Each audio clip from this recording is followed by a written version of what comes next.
दूरी विस्थापन पढ़ा है और एक विमीय, द्विविमीय और त्रिविमीय गति के बारे में पढ़ा है। अब जो आ रहा है चाल तथा वेग, हेडिंग लिखिए, चाल तथा वेग।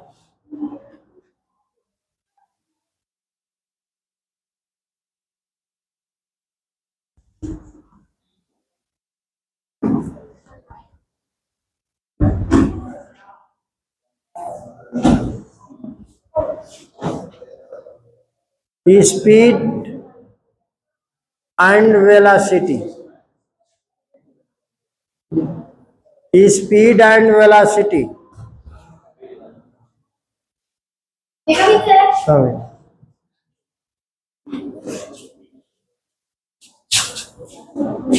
देखिए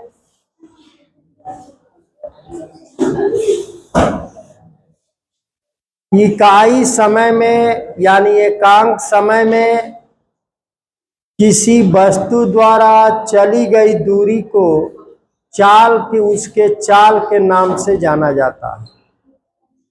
अगर एक सेकंड में कोई वस्तु 10 किलोमीटर जा रही है तो हम समझ गए कि इसकी चाल 10 किलोमीटर प्रति सेकंड है। एकांक समय में चली गई दूरी चाल है।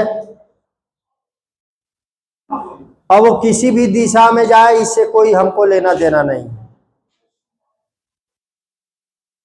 तो अगर t समय में कोई वस्तु x दूरी s दूरी चलती है तो इकाई समय में कितना चलेगी, s/t।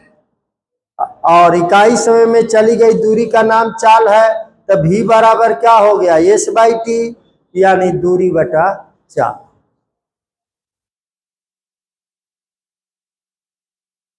इकाई समय का मतलब चाहे 1 सेकंड ले, चाहे 1 मिनट ले, चाहे 1 घंटा ले, चाहे 1 दिन ले, चाहे 1 वर्ष ले, लेकिन ले तो 1 इकाई समय। तो इसको लिख दीजिए, पहले चाल पढ़ना है। चाल इकाई समय में या एकांक समय में वस्तु द्वारा चली गई दूरी उसकी चाल कहलाता है। कमी उसकी चाल कहलाता है।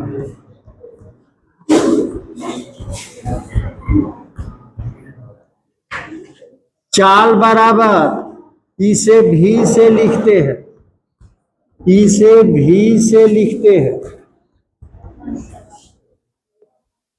इसे भी से लिखते हैं। भी बराबर चाल बराबर भी बराबर दूरी s बटा समय t। हाँ, इकाई मतलब एक, चाहे एकांक कहिए, चाहे इकाई कहिए, चाहे मात्रक कहिए, कि मात्रक समय में चली गई दूरी को चाल कहते हैं। आज चाहे कुछ नहीं तो दूसरा भाषा दूरी परिवर्तन की दर को चाल कहते हैं। अब कितना सुनेंगे, ठीक है।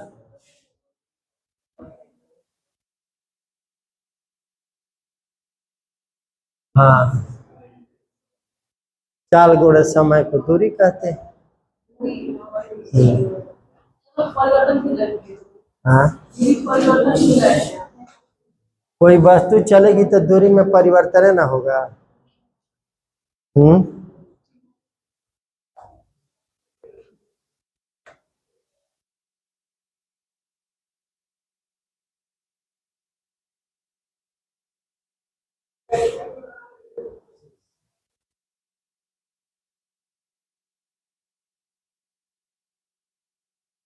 मात्रा किसका, मीटर प्रति सेकंड, और विमीय सूत्र इसका LT-1 और अदिश राशि, अदिश राशि यानी केवल इसका क्वांटिटी रहेगा, दिशा की बात नहीं होगी, दिशा इसमें होता ही नहीं।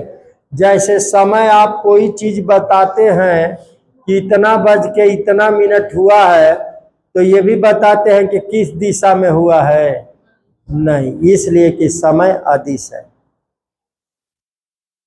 कोई आपका द्रव्यमान पूछता है कि कितना केजी के हैं, तो आप बताते हैं 50 केजी, और उसके बाद से दिशा बताते हैं किस दिशा में, नहीं, अदिश राशि है। कहलाता है, इसे भी से लिखते हैं, इसे भी से लिखते हैं।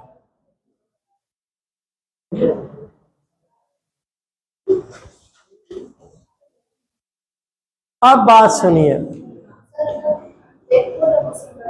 हैं किसे? वेग को वेक्टर भी से लिखते हैं। हाँ, अगर इस वेक्टर का मॉड ले ले तो चाल, वेग का मॉड ले ले तो चाल बन जाएगा, इसलिए कि वेग सदिश राशि है। भी से कहा गया है, वेग को भी से लिखा जाता है, लेकिन वेग सदिश राशि है, इसमें दिशा को दर्शाएंगे, केवल उसका परिमाण बताएंगे, तो वेग का केवल परिमाण चाल होता है, वेग का परिमाण चाल होता है, और वेक्टर लगा देंगे तो उसमें परिमाण के साथ साथ उसकी दिशा भी हो जाती है। ठीक है, वेग को भी से लिखते हैं, लेकिन केवल उसका परिमाण लिखते हैं।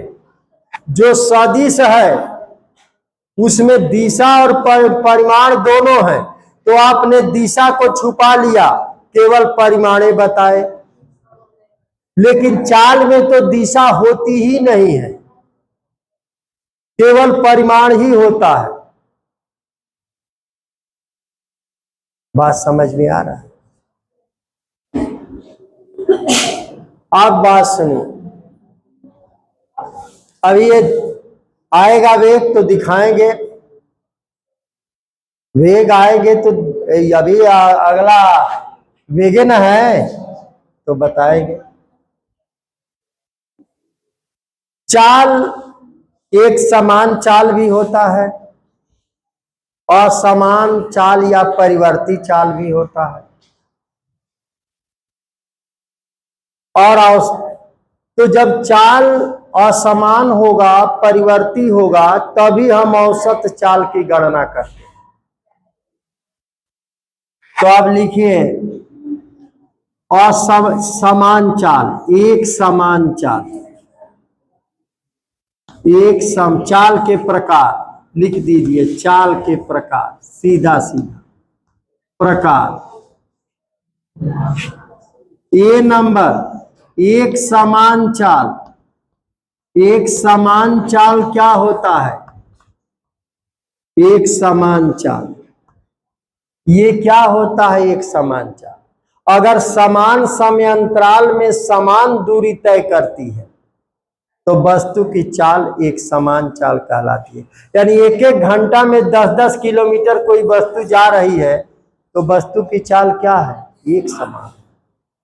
समान समय में समान दूरी तय करे तब वस्तु की चाल एक समान चाल कहलाती है। नहीं समझ में आ रहा ये बात? बोलिए। एक एक घंटा में या दो घंटा में, 2 घंटा में 20 किलोमीटर, अगले 2 घंटे में 20 किलोमीटर, अगले 2 घंटे, तो वस्तु क्या चल रही है? एक समान चाल से। तो लिख लीजिए, समान समय में, समान समयांतराल में, समयांतराल में वस्तु समान दूरी तय करती है, वस्तु समान दूरी तय करती है,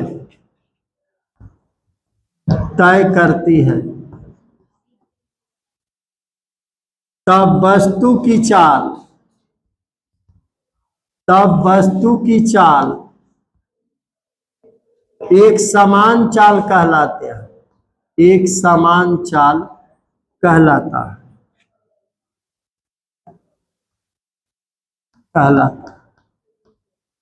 एक समान चाल कहलाता है।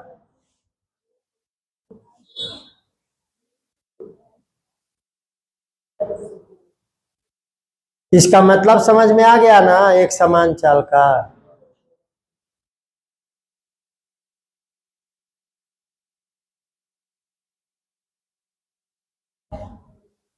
असमान चाल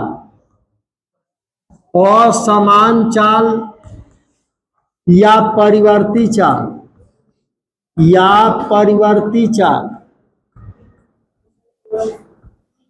असमान चाल या परिवर्ती चाल क्या होता है? जब समान समयांतराल में भिन्न भिन्न दूरियां तय करें। मान लीजिए 1 घंटा में पहले गया 10 किलोमीटर, अगले 1 घंटा में चला गया 40 किलोमीटर, अगले 1 घंटा में 5 किलोमीटर गया, तो क्या कहेंगे कि वस्तु की चाल क्या है? असमान या परिवर्ती है, बदलता है, बदल रहा है चाल उसका।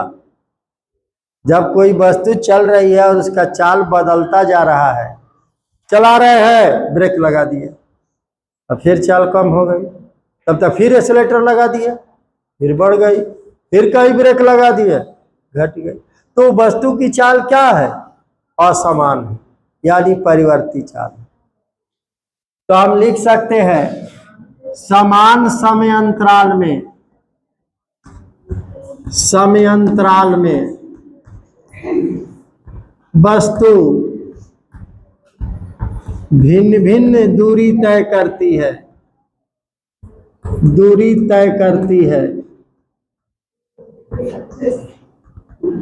तब वस्तु की चाल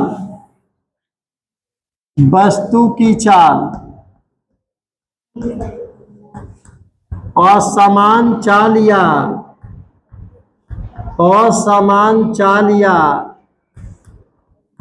परिवर्ती चाल कहलाती है,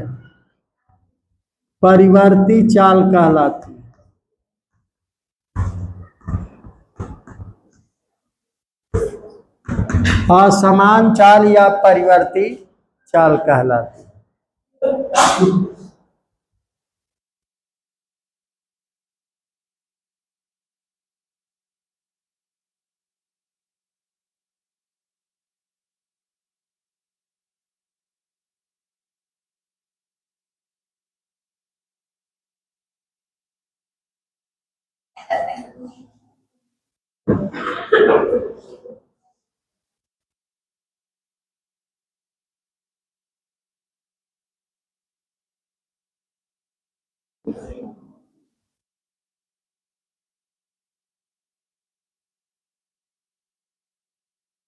बोलिए, क्लियर है ये? अब जरा सुनिए, आपके सामान्य जीवन में जो जीवन चल रहा है, सामान्य जीवन में लगभग हर वस्तु की चाल असमान है। आप भी चल रहे हैं तो आपकी चाल जो है निकलेगे यहाँ से तो असामान्य होगा, चले गए, कहीं रुक कर देखने लगे, कहीं भीड़ लग गया तो वहाँ थोड़ा सा स्पीड कम हो गया, कहीं जाम लग गया तो वहाँ स्पीड कम हो गया, और कहीं बहुत फ्रेश मिला तो तेज से चल। अब बाइकें लेकर चले, समान चाल से घर तक जा पाएंगे? सवाल ही नहीं उठता है, तमाम जगह ब्रेक लगाने पड़ेंगे। बोलिए, तो सामान्य जीवन में वस्तु की चाल असमान चाल है, परिवर्ती चाल। तो जब असमान चाल है वस्तु का, तो उस समय हम उस वस्तु के चाल की गणना क्या कहेंगे वस्तु के चाल के बारे में? कुछ तो कहना है।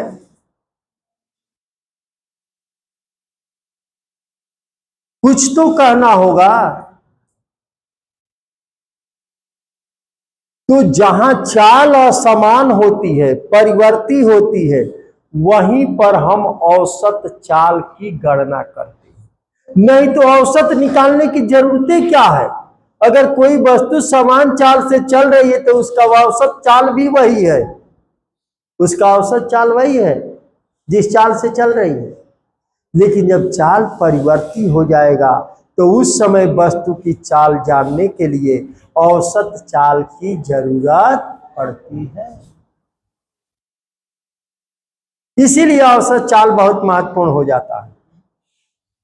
अगर चाल परिवर्ती नहीं है तो औसत चाल की कोई आवश्यकता नहीं है। जो परिवर्ती होता है वहीं पर औसत निकाला जाता है कि कितना औसत हुई। तो औसत चाल किसी वस्तु का निकालेंगे कैसे? तो देखेंगे कि जितना समय तक चली है वो कुल कितना टाइम लिया है और कुल कितना दूरी तय की है। तो कुल चली गई दूरी और लिए गए कुल समय के अनुपात को उस वस्तु का औसत चाल कहते हैं। Average speed, average speed. तो अब सी नंबर औसत चाल, औसत चाल, एवरेज स्पीड।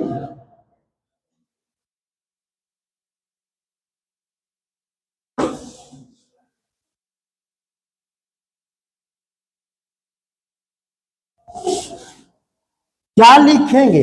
लिखेंगे कि जब वस्तु की चाल असमान है, असमान नहीं होगा तो फिर तो औसत चाल का कोई मतलब नहीं है। जब वस्तु की चाल,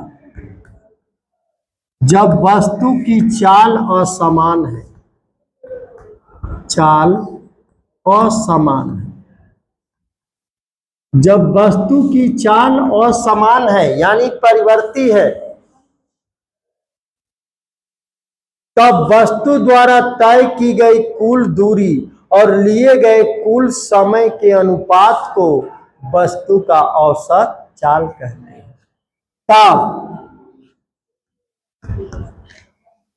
तब वस्तु द्वारा,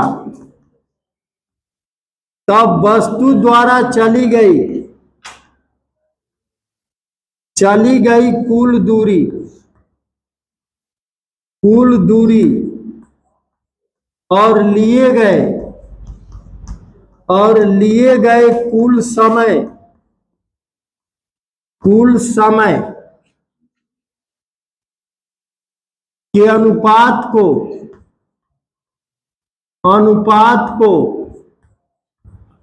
वस्तु का औसत चाल कहते हैं, औसत चाल कहते हैं।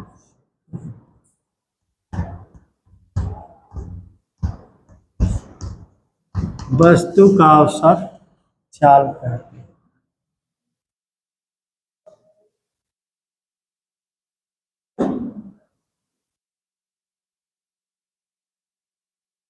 औसत चाल, औसत चाल बराबर कुल दूरी बटा कुल समय।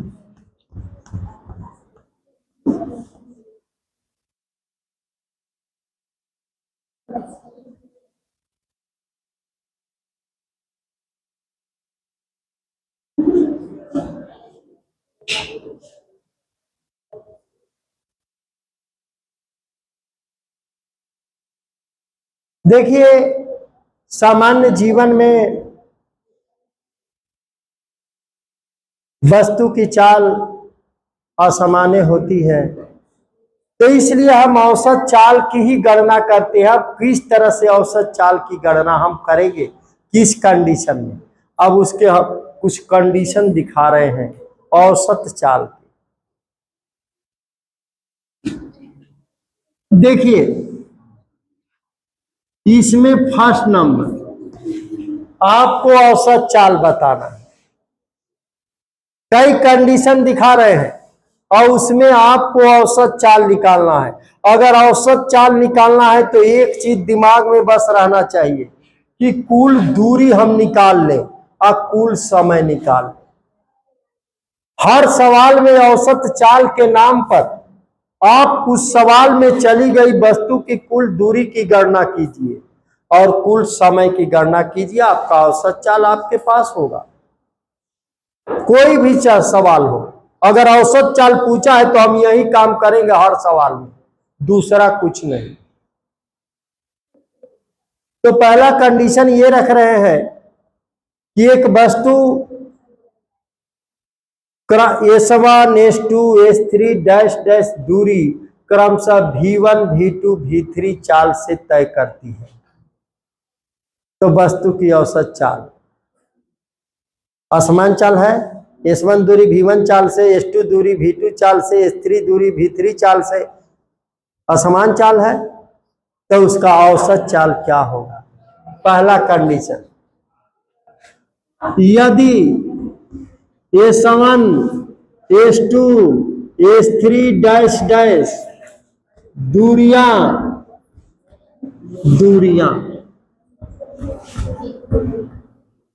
कोई वस्तु V1 V2 क्रमशः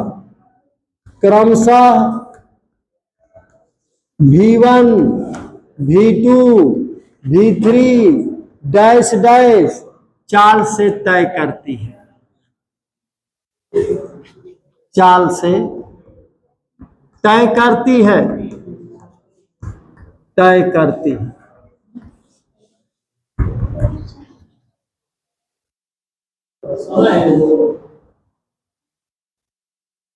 कौन सा ये? अब वो क्या है? चाल है। हाँ, तो समय निकालना, नहीं निकालेंगे तो औसत चाल कैसे? तब वस्तु की औसत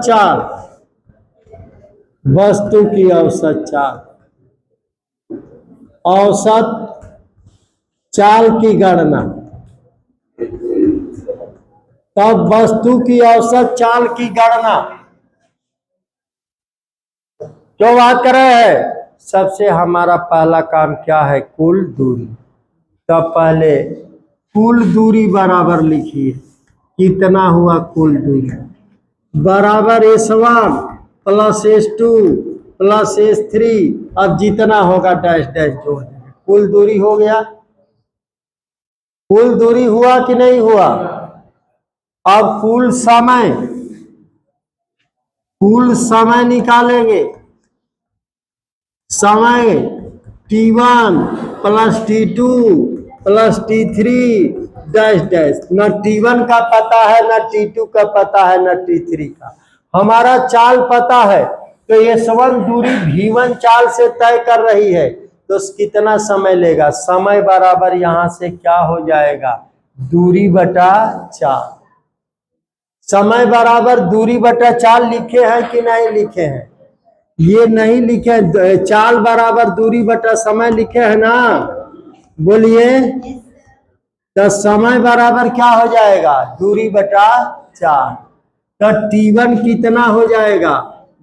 S1 बटा V1 अब प्लस T2 S2 बटा V2 प्लस S3 बटा V3। अब कुल समय निकल गया, तो औसत चाल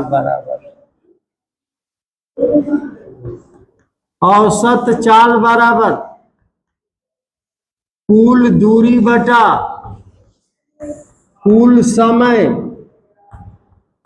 तो कुल दूरी आपके पास है S1 plus S2 plus S3 dash dash, और कुल समय है S1 बटा V1 प्लस S2 बटा V2 प्लस S3 बटा V3 डैश डैश।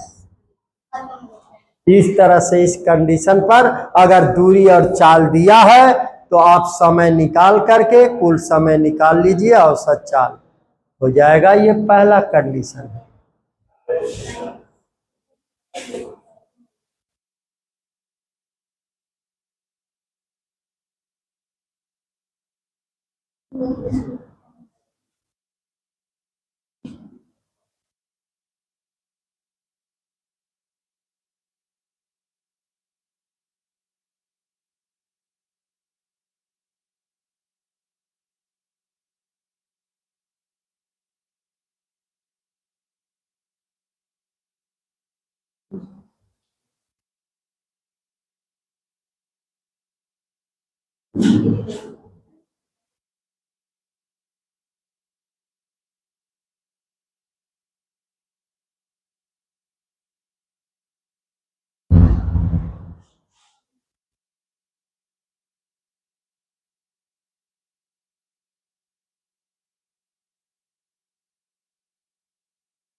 इसमें कोई कहीं डाउट है?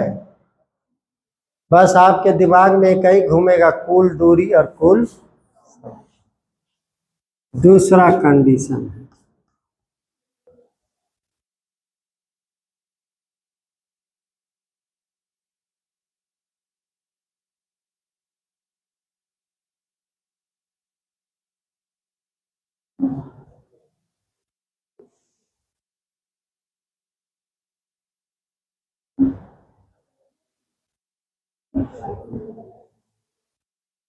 यदि यदि लिख लिए हैं ये। दूसरा कंडीशन, कंडीशन समझ में आएगा, सवाल आंकिक अपने आप आ जाए। यदि T1 T2 T3 dash dash समय तक वस्तु क्रमशः V1 V2 V3 dash dash चाल से चलती है। T1 समय तक कितना चाल से? V1 चाल से। T2 समय तक कितना चाल से? V2 चाल से। T3 समय तक कितना चाल से? V3 चाल से चलती है। तब वस्तु की औसत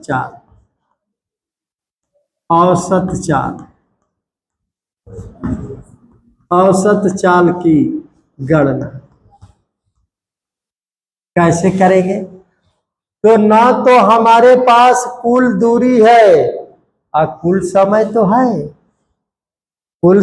है, लेकिन कुल दूरी निकालना पड़ेगा। तो दूरी बराबर होता है चाल गुणे समय। चाल गुणे समय, तो हम लिख देंगे कुल दूरी बराबर S1 plus S2 plus S3 dash dash बराबर क्या हो जाएगा? S1 दूरी T1 समय में कितना चाल तक चली है? V1 से। तो V1 T1 नहीं समझ में आ रहा, plus V2 T2 plus V3 T3 dash dash. कुल समय बराबर T1 plus T2 plus T3 dash dash. तो औसत चाल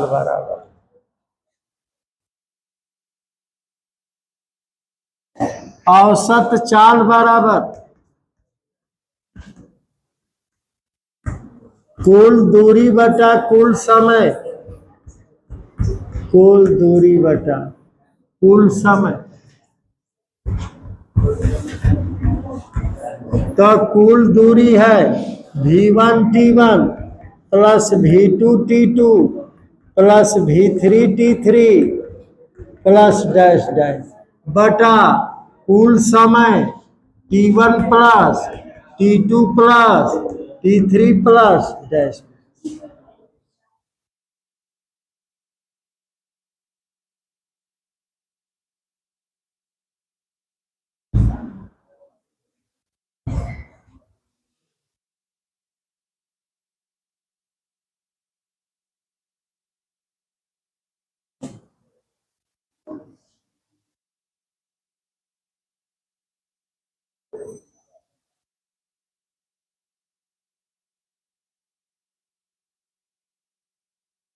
बोलिए, औसत चाल समझ में आ रहा है ये चीज।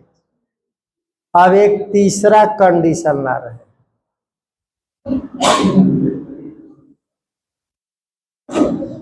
तीसरा कंडीशन,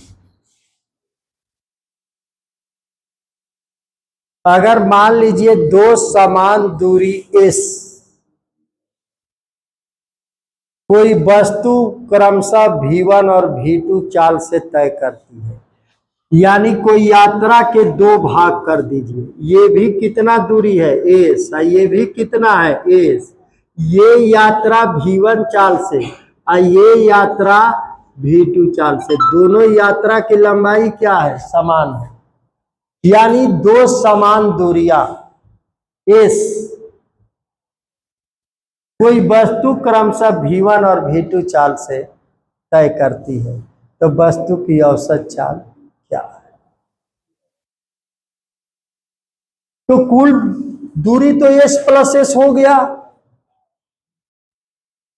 कि नहीं हो गया। कुल दूरी 2s हो गया।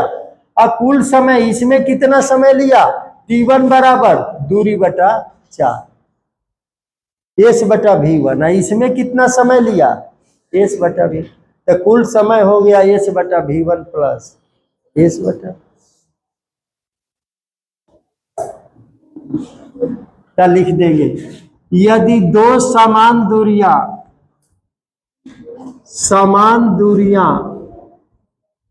s, हाँ, यदि दो समान दूरियां s, कोई वस्तु क्रमशः v1 और v2 चाल से तय करती है,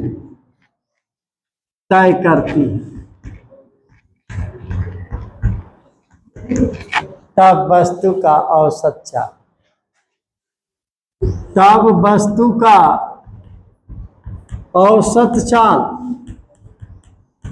औसत चाल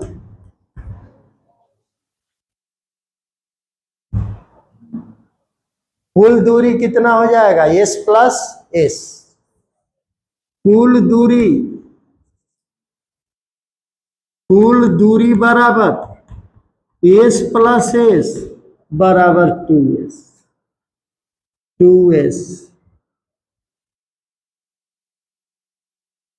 कुल समय t1 प्लस t2 बराबर कितना, s बटा v1 और प्लस s बटा v2।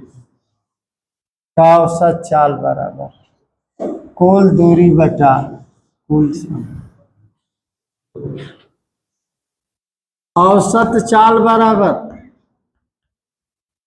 कुल दूरी बटा कुल समय।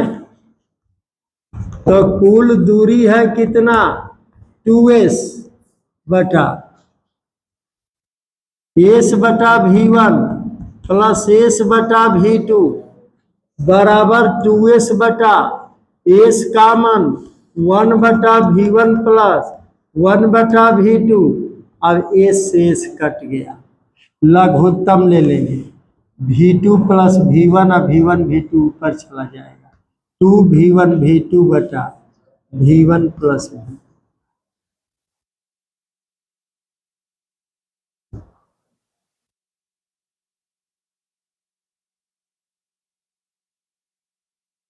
देखिए, आपके लिए जो तीसरा कंडीशन दिए हैं, इसी का अगर लैंग्वेज बदल दे तो सब चुप। वो कहेगा पेपर में कि कोई वस्तु दो समान दूरियां v1 और v2 चाल से तय करती है, तो सिद्ध कीजिए कि वस्तु का औसत चाल उनके चालों का हरात्मक माध्य होता है। v1 और v2 का हरात्मक माध्य हो 2v1 v2 बटा v1 प्लस v2। ए और बी का तीन चीज होता है, एक समांतर माध्य, एक गुणोत्तर माध्य, एक हरात्मक माध्य। दो संख्याओं का समांतर माध्य प्लस बी बाई 2 होता है। दो संख्याओं का हरात्मक माध्य गुणोत्तर माध्य अंडर रूट ए बी होता है, और दो संख्याओं का हरात्मक माध्य 2ab बटा ए प्लस बी होता है। समांतर माध्य गुणोत्तर माध्य हरा, इसीलिए एनसीईआरटी में आप फंसते हैं, केवल लैंग्वेज वो बदल देता है। इसी चीज को कहेगा ना कि दो समान दूरियां कोई वस्तु v1 और v2 चाल से तय करती है, तो सिद्ध कीजिए कि उसका औसत चाल उनके चालों का हरात्मक माध्य होगा। तो बस इतना ही आपको लिख देना, यह हरात्मक माध्य है दोनों के चालों का, इस कहीं नामो निशान नहीं।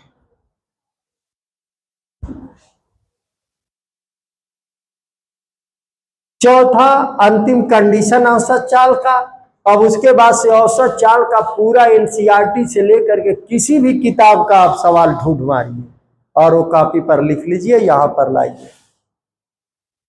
चौथा कंडीशन, अगर दो समान समय t में वस्तु v1 और v2 चाल से तय करती है, तब उसका औसत चाल। दो समान समय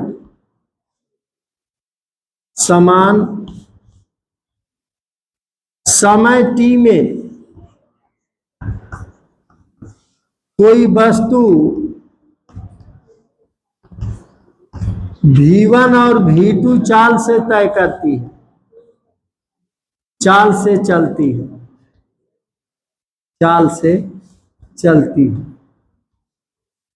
यानी t समय तक कितने चाल से चली, v1 चाल से, अब फिर t समय तक कितने चाल से चली, v2 चाल से। मान लीजिए 2 घंटा 40 के स्पीड से गए, अगला 2 घंटा 80 के स्पीड से गए, नहीं समझ में आ रहा। दो समान समय t में वस्तु v1 और v2 चाल से चलती है, तब वस्तु का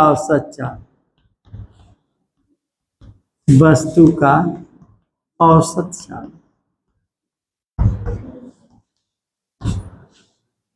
कुल दूरी बराबर कितना हो जाएगा, बताइए। कुल दूरी बराबर क्या हो जाएगा, s1 प्लस s2, दो यात्रा है ना, s1 प्लस s2। t समय तक कितना चाल से चली है पहला यात्रा, v1 चाल से, तो s1 बराबर क्या हो जाएगा, चाल गुणे समय, तब v1 t1 प्लस v2, और t1 दोनों क्या है, बराबर है v1t प्लस v2t, और कुल समय बराबर t प्लस t बराबर कितना, 2t। होगा कि नहीं होगा, बोलिए। तो औसत चाल बराबर, औसत चाल बराबर कुल दूरी बटा कुल समय, कुल दूरी बटा कुल समय, तो कुल दूरी कितना हो गया? बताइए कुल दूरी कितना है? v1t plus v2t। और कुल समय कितना है? 2t। तो t common v1 plus v2 अब बटा 2t। t से t कट गया, v1 प्लस v2 बाई।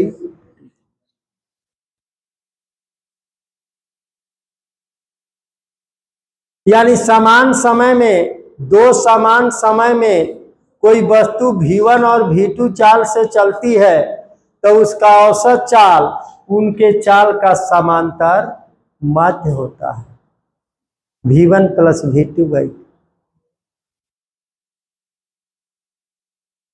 लिख सकते हैं ये चार कंडीशन। इसके बाद से कोई बचता नहीं है औसत चाल पूछा हो और कहीं गड़बड़ हो जाए औसत चाल निकालने में।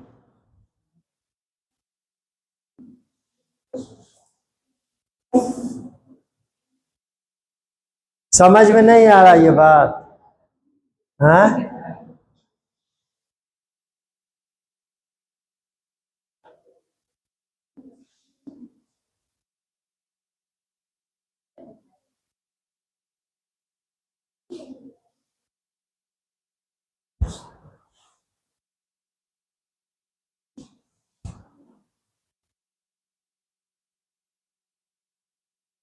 औसत चाल,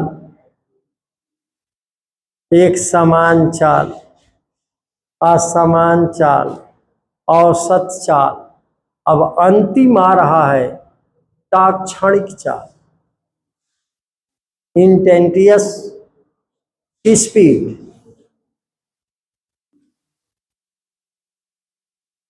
ताक्षणिक चाल हेडिंग है, ताक्षणिक चाल।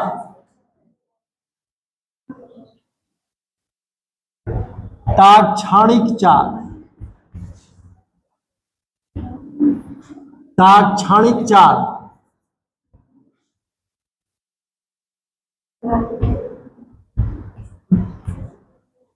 ताक्षणिक चाल, इंस्टेंटेनियस स्पीड। पता है किसी को? आपको पता है? नाम सुने हैं ताक्षणिक चाल का? हाँ, किसी चली गई तो दूरी का कह रहे हैं। हाँ,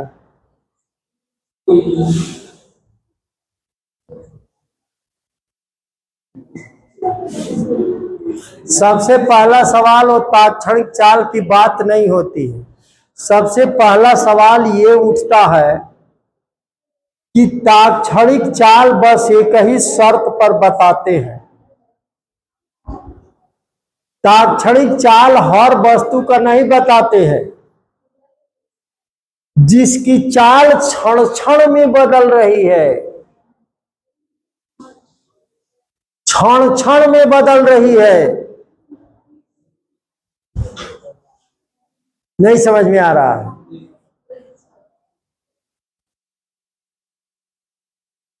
क्षण क्षण में चाल बदलते हुए कहीं देखा है आपने अपने दैनिक जीवन में? देखा है क्षण क्षण में चाल बदलते हुए दैनिक जीवन में? हाँ, देखे होंगे लेकिन पता नहीं है। तो अब हम बता रहे, खूब बढ़िया अनुभव कर लेंगे, खूब बढ़िया अनुभव कर लेंगे। आप एक ददरी मेला में एक चरखी आती है, ऐसे बहुत बड़ा चरखी आती है। उस चरखी पर आप में से कोई बैठा है? बैठे हैं ना? हाँ, क्या? अच्छा, इस चरखी पर शांत रहिए। ये वाला चरखी पर, ये वाला नहीं, ये वाला। सुनिए क्या होता है। हम तो आज तक अपने लाइफ में नहीं बैठे, इसलिए कि हम जानते हैं। सुनिए, बात यह है कि आप यहां बैठेंगे और ये इस तरह से रोटेट कराए तो जैसे जैसे ऊपर जाएंगे क्षण क्षण में चाल कम होता जाएगा, कम होता जाएगा, कम होता जाएगा, कम होता जाएगा, कम क्षण क्षण में बदल रहा है, चाल कम होता जा रहा है। और यहां पर पहुंचेंगे तो 0 क्षण भर के लिए होगा और उसके बाद से नीचे जब चलेंगे ना तो बढ़ता जाएगा, बढ़ता जाएगा, इतना तेजी से बढ़ता जाएगा कि आंखें बंद हो जाएगा। नहीं समझ में आ रहा है, इसलिए नहीं बैठे हैं कि चक्कर आने का डर रहता है। हाँ आता है, इसीलिए नहीं बैठते। और चूंकि चाल जानते हैं कि चाल इसका क्षण क्षण में बहुत तेजी से परिवर्तित हो रहा है, ठीक है। हाँ समझ में आ रहा परिवर्तित चाल। तो जब किसी वस्तु की, अब मान लीजिए चरखी पर कोई घूम रहा है तो पूछेंगे कि जैसे पहुंचा है यहां तो कहेंगे कि चाल क्या है, तब तक अभी वो बताएगा ही, तब तक दूसरा चाल हो जाएगा। आपने घड़ी से कोई पूछा कि समय क्या है, समय क्या है, तो जब तक आपने घड़ी देखता तब तक समय ही बदल गया। जिस समय पूछा तुरंत उसी समय, इसलिए कि घड़ी की सुई रुक नहीं रही है, तो जैसे ही पूछा वैसे ही जवाब दे आना चाहिए, तब तो आप उस क्षण सही बताए हैं। नहीं थोड़ा सा लेट किए तब तक समय, जब पूछा तब तक समय बढ़ गया नहीं।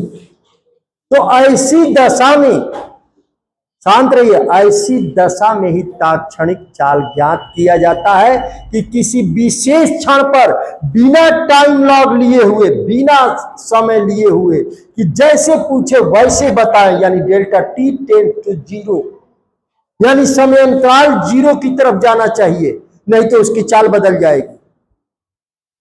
इसलिए वहां पर हमको लिमिट लेना पड़ता है, लिमिट लेना पड़ता है वहां पर तात्क्षणिक चाल के लिए, डिफरेंशिएट करना पड़ता है। विज्ञान ऐसे ही थोड़े आगे बढ़ा है। आप जैसे जैसे सीधा सीधा सोच देते हैं, तो किसी वस्तु की चाल जब परिवर्ती होती है तो किसी विशेष क्षण पर वस्तु की चाल उसकी तात्क्षणिक चाल कहलाती है। लिख दीजिए सेंटेंस। तो समय हो गया है, हेडिंग छोड़कर लिख दीजिए। नहीं, केमिस्ट्री पढ़िए। इस पर अब एग्जाम्पल हमको देने पड़ेंगे, ऐसे ही थोड़े छोड़ देंगे कि तात्क्षणिक चाल का परिवर्तन